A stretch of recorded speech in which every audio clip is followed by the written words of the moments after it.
नमस्कार दोस्तों, मैं अभिषेक आपका अभिषेक ट्यूटोरियल पे स्वागत करता हूँ।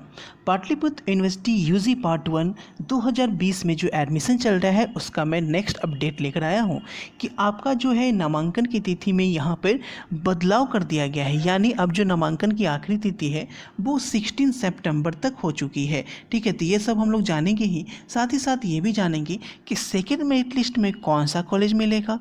स्लाइड अप गलती से हो गया है तो क्या करें, एडमिशन लेने के बाद स्लाइड अप हो गया है तो सही है या गलत है, क्या आपका एडमिशन कैंसिल हो जाएगा और आपको नए कॉलेज में एडमिशन लेना पड़ेगा, क्या पैसा फिर से लगेगा, सब कुछ यहाँ पे हम लोग बात करने जा रहे हैं। तो बिल्कुल पॉइंट टू पॉइंट वीडियो देखना, थोड़ा सा भी स्किप करने की ज़रूरत यहाँ पे आपको नहीं पड़ेगी। तो वीडियो को शेयर कर दो, चैनल पे पहली बार हो तो सब्सक्राइब करके बेल आइकन पे क्लिक कर लो। अगर वीडियो अच्छा लगेगा तो लाइक भी कर ही देना।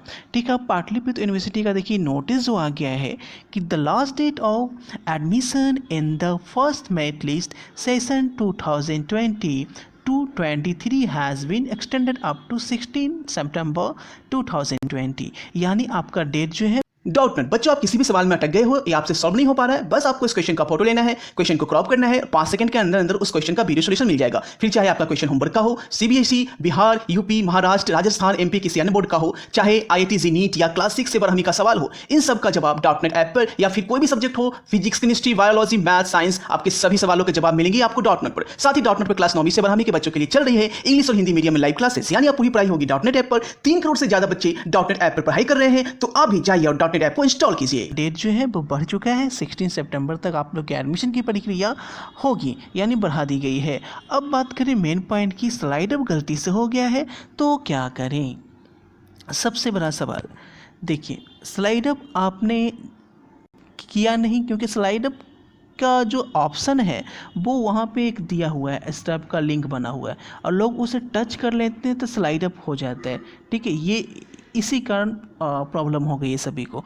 तो स्लाइड अप अगर आपने कर लिया है और आप चाहते हैं कि जो मेरा पहले का कॉलेज था वही कॉलेज में मुझे एडमिशन मिले, तो ये तो आपको जो है स्लाइड अप जब भी कोई करता है तो आपको वहाँ पे ये देखा जाता है कि इसने स्लाइड अप इसलिए किया है क्योंकि इसे ये कॉलेज पसंद नहीं है। वो ये नहीं नोटिस करता कि आपने स्लाइड अप गलती से किया है, तो वो आपको अदर कॉलेज में मेरिट लिस्ट के हिसाब से जो कटअप आती है उसके अनुसार से आपको प्रेफरेंस देते हैं। ठीक है, कि इस मेरिट लिस्ट में आपको ये कॉलेज मिलेगा। तो अगर आपको स्लाइड अप हो गया है तो सेकंड मेरिट लिस्ट आने तक वेट करें। ठीक है, आपको वही कॉलेज मिलता है या अलग कॉलेज मिलता है, मेन बात करता है कि कटअप क्या है। जैसे मान लीजिए कि इस बार जो कटअप आई अलग अलग कॉलेज की अलग अलग कटअप गई, इस बार कटअप थोड़ी रिड्यूस होगी, कम होगी कटअप, तो आपका मार्क्स का कटअप उस कॉलेज के अकॉर्डिंग अगर सही बैठ रहा है और उससे ज़्यादा है तो वो आपको वो कॉलेज मिल जाएगा, नहीं तो आपको अदर कॉलेज भी प्रोवाइड किया जाएगा। आई थिंक ये आप समझ गए होंगे कि स्लाइड अप अगर गलती से हो गया है तो आप यहाँ पे कुछ कर नहीं सकते हैं, आपको सेकेंड मेरिट लिस्ट का वेट करना होगा। क्योंकि अब 16 सितंबर तक लास्ट डेट बढ़ गया है तो आपका मेरिट लिस्ट 20 तारीख को नहीं आएगी, उसमें भी बदलाव हो जाएगा। पहले आपका 20 सितंबर तक आने वाली थी, मैं पहले ही बोला था कि डेट बढ़ गया है ना। अब सेकेंड मेरिट लिस्ट में कौन सा कॉलेज मिलेगा, ठीक है, ये बड़ा सवाल है कि सेकेंड मेरिट लिस्ट में कौन सा कॉलेज मिलेगा। तो जिन्होंने पहले मेरिट लिस्ट में अप्लाई किया और वो स्लाइड अप कर दिए, ठीक है, तो उनका तो मैं बात कर लिया। जिनका नाम ही नहीं आया पहले मेरिट लिस्ट में तो वो सेकंड मेरिट लिस्ट का वेट कर रहे हैं कि उन्हें कौन सा कॉलेज मिलेगा।